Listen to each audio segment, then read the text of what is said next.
This vacation home is exclusively for my parents. I won't let your parents use it. I was dumbfounded by my husband's remarks. He had nonchalantly purchased $1 million vacation home. So, that's what this is all about. Having learned his motives, I reached the end of my tether. Fine, but you're going to regret this. You know I won't. Don't ever show your face to me again. There he was, crossing his arms with a smug grin on his face. If that's how it is, then I won't hold back. I'll make sure he regrets it. My name is Kathy. I married my husband, Robert, 4 years ago, and we've been living as a couple. Neither of us has any particular hobbies, so our savings kept growing. If I had to name one indulgence, perhaps it would be brewing coffee from fresh beans on a weekend morning. Speaking of which, your mom's birthday is coming up soon, isn't it? With a freshly brewed coffee in hand, I asked my husband. We're both in our mid-30s. Robert's parents turned 60 this year, a year ahead of my parents. How about we give them a spa retreat as a gift for their birthdays? It'd be a nice memory, don't you think? A good idea, right? When I suggested this, my husband agreed. That might be a good idea. I'll ask my parents if they want anything specific. If not, we'll give them the spa retreat. It'll kill 2 birds with 1 stone. I didn't mean it like that. I know, just joking. Next time I see my parents, I'll talk to them about it. Kathy, can you look up some good spas? I got it. How about we go on a trip too? It would be nice for a change.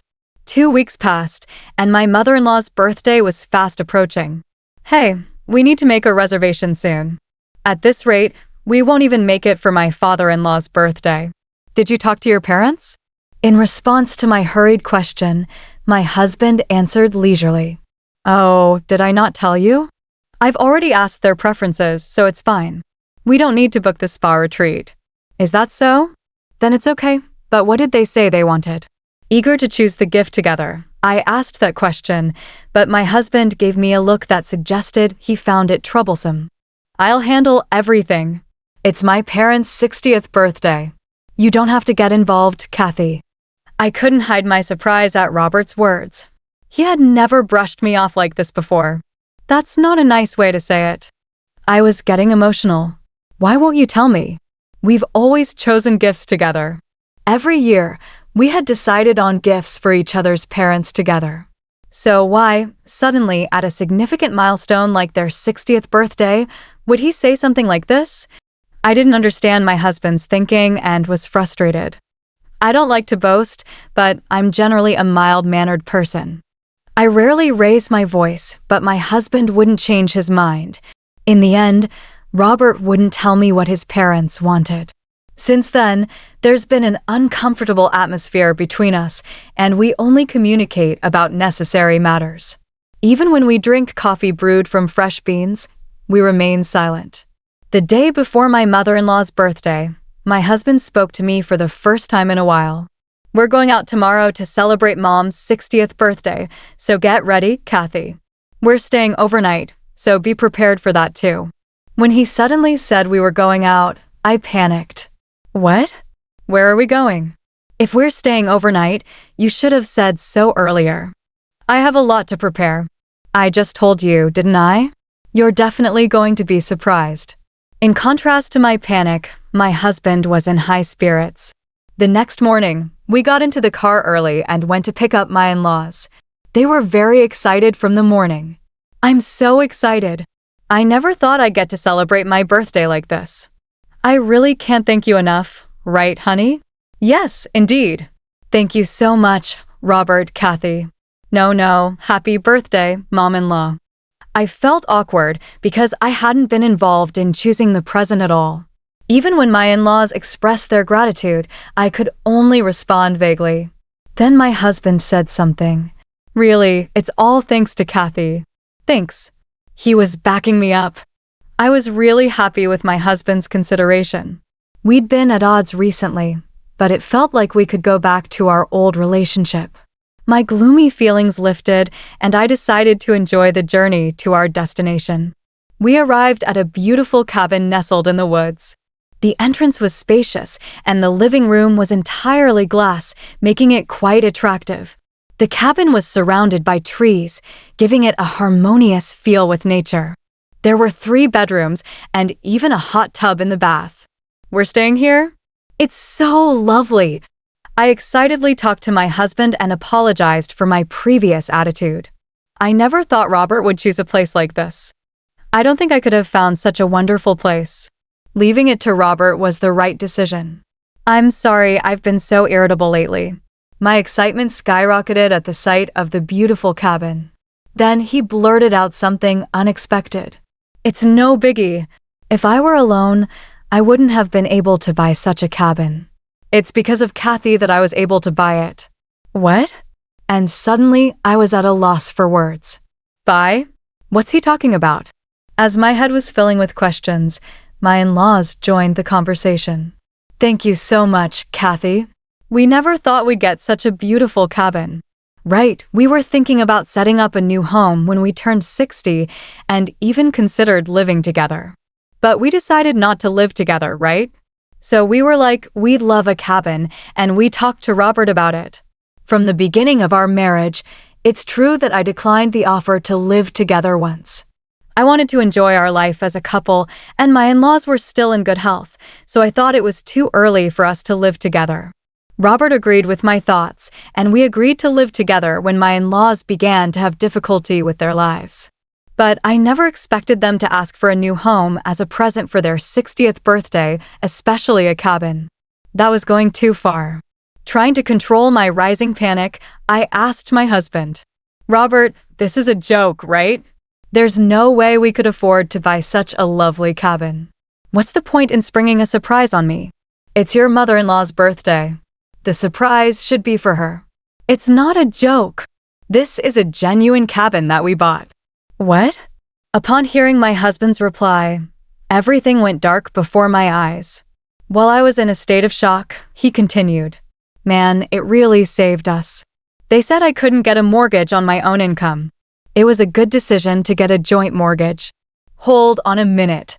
I didn't hear anything about this. I just told you, and that's not a bad thing for Kathy, is it? You just said it was a lovely cabin. It's ours. That's not the issue, is it? How much did this vacation home cost you? My frustration aimed at him. He dropped a surprising fact. $1 million. What? $1 million? It was for my parents' 60th birthday. I thought we'd splurge a bit. He said the amount was more than I could have ever imagined, leaving me dizzy. As if to add insult to injury, my husband began to spill an astonishing fact. We couldn't get a loan for $1 million property in both our names, so I used all the money we've been saving since our marriage, the joint account, as a down payment. He confessed. What? By this point, I was beyond being shocked and was just plain dumbfounded. Why could he be so selfish without even consulting me? I couldn't understand it at all. Despite my shock, my husband continued nonchalantly. Well, it's already bought. Can't do anything about it now. Besides, I took into consideration Kathy's option of not living together. Isn't that good enough?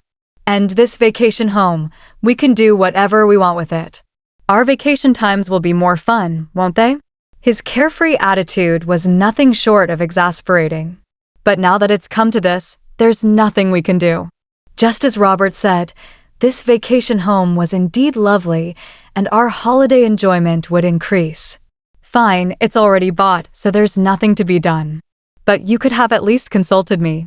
I muttered resoundingly. At that, my husband brightened up and laughed. That's more like it.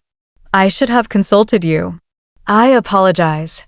I wanted it to be a surprise for you two, Kathy. You're quite something, aren't you?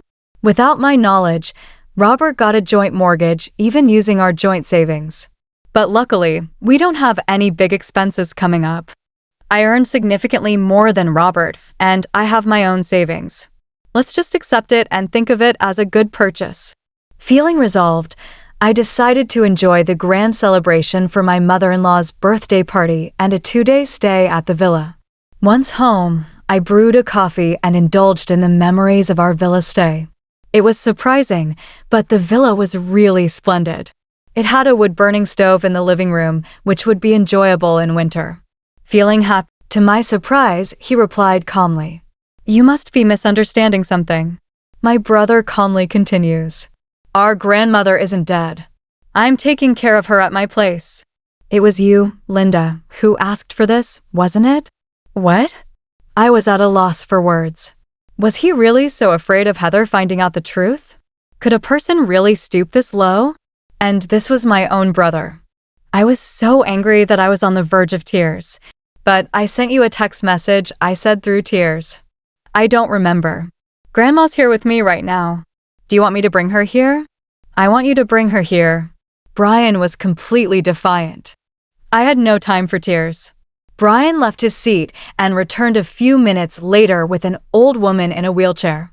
"Say hello, Grandma." "Linda, it's been a while." "I'm Betty."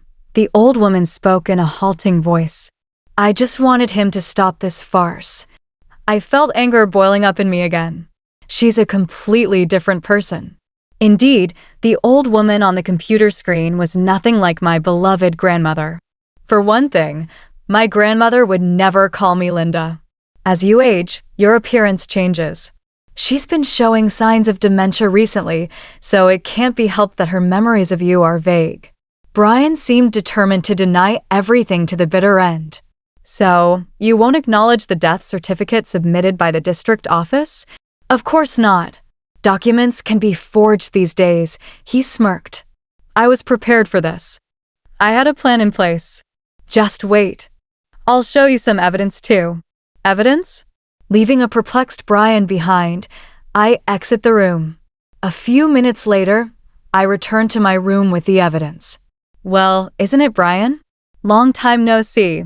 You ungrateful one. Grandpa? You were supposed to be bedridden."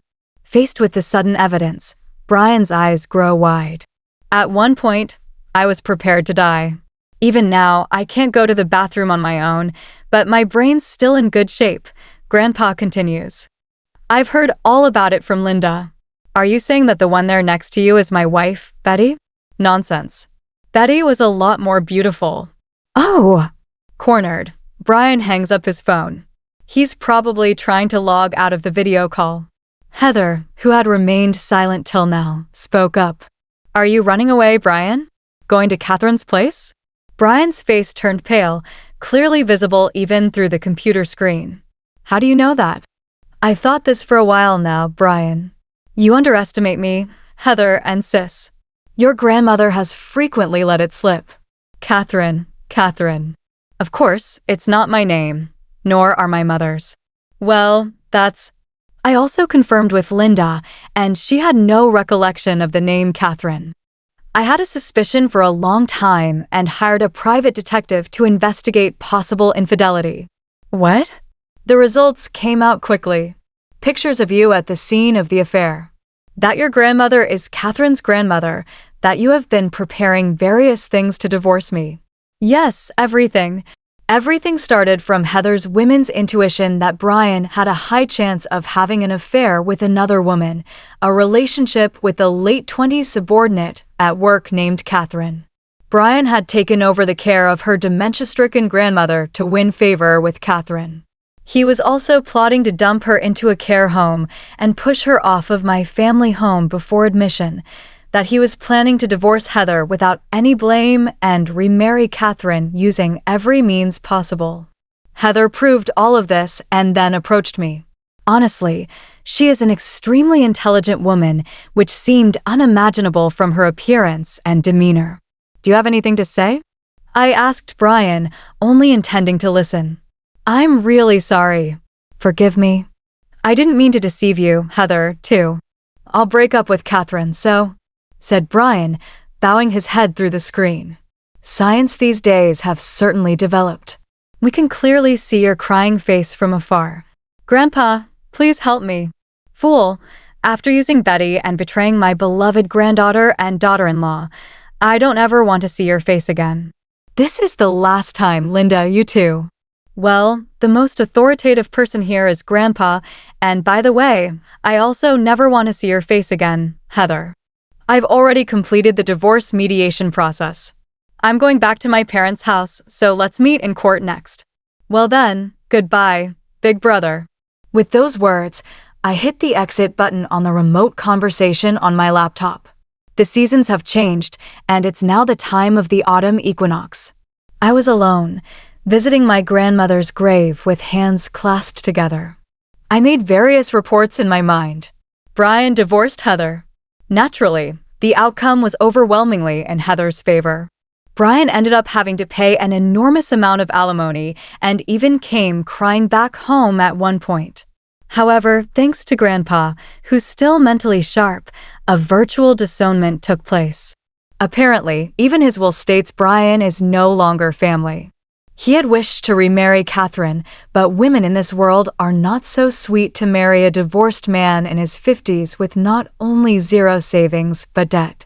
Eventually, he had to quit his longtime job at the automobile company, and now he's reportedly living in a cheap one-bedroom apartment, paying alimony while working odd jobs. In this day and age, it's probably difficult for someone over 50 with no significant qualifications to get reemployed. It's all a case of reaping what you sow. Most of the information about Brian came from Heather. Heather and I hit it off after that, and we meet quite often for teas, friends. But that being said, I finished everything. Grandmother, I'll come again, I said as I stood up from the gravestone. Then a slightly strong breeze blew, and at the same time, I heard a voice I loved so much. Then, thank you. Please take care of your grandpa for a little while, grandmother. I muttered, then I suddenly noticed that I was gripping something in my right hand. There was a piece of black candy in my palm. That was strange. I didn't bring any black candy as an offering today. I'm not particularly a believer in gods or ghosts. Could it be grandmother? No, that couldn't be. There's always black candy at the altar, so I must have picked one up unconsciously and put it in my pocket, then forgot about it.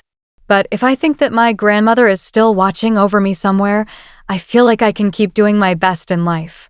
Thank you, grandmother, I murmured, looking up at the sky, and left the graveyard. Where are you right now? Are you safe? Half shouting, I check on Jace's safety, who I suspect is at the scene of a fire. But on the other end of the phone, he dismisses me with an air of annoyance. What's this all about? I'm at work, and don't call me when I'm working. He grumbles and abruptly hangs up. There's no way someone could be casually working at the site of a fire. Upon realizing Jace isn't at his workplace, I am convinced of his betrayal.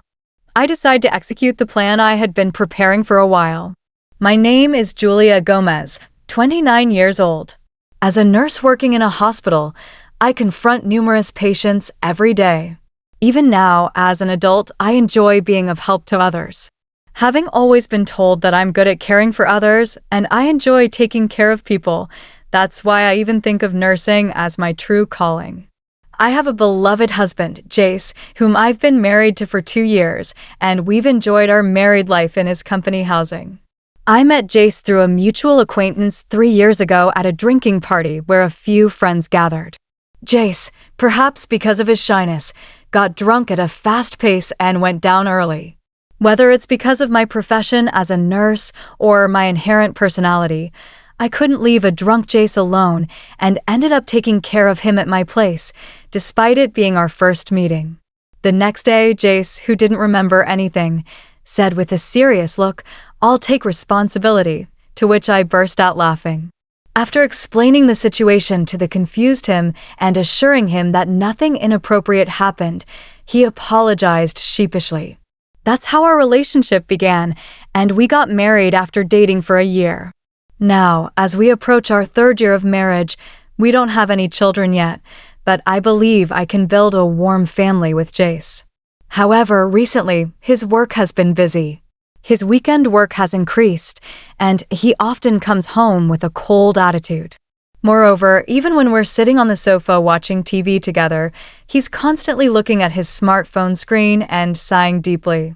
At first, I wondered, did I do something to upset him? I tried to recall my actions, but nothing came to mind. Gradually, I became worried about Jace's health, so I started researching well-balanced menus and preparing more substantial meals for his lunchbox and dinner. On that day, my hospital operates on a two-shift system of day and night, and I was originally scheduled to work the night shift that day.